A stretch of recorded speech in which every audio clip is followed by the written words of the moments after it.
Accounting for blade thickness on each miter saw, cut prevents baseboard pieces from ending up too short or with uneven joints.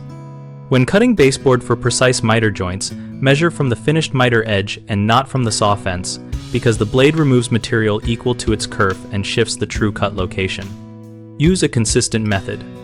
Mark the miter on the workpiece, then transfer that mark to the saw blade side by placing the board against the fence and aligning the mark with where the blade will exit after the cut.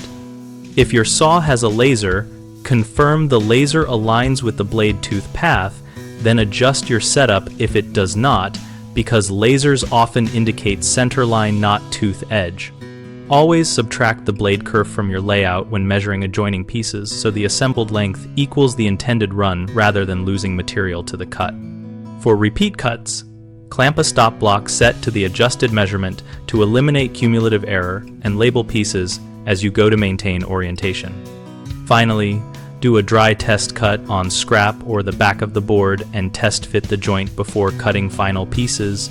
This catches any setup errors and saves time and material. Common mistakes include measuring from the fence instead of the cut line, which produces short pieces. So transfer the finished miter edge to the saw side and account for the kerf when laying out each piece.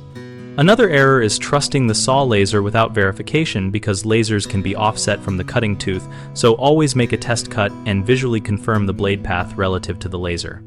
A third frequent issue is making progressive cuts without a stop or reference, which accumulates errors, so use a clamped stop block or jig and label pieces by location so you do not introduce cumulative length discrepancies.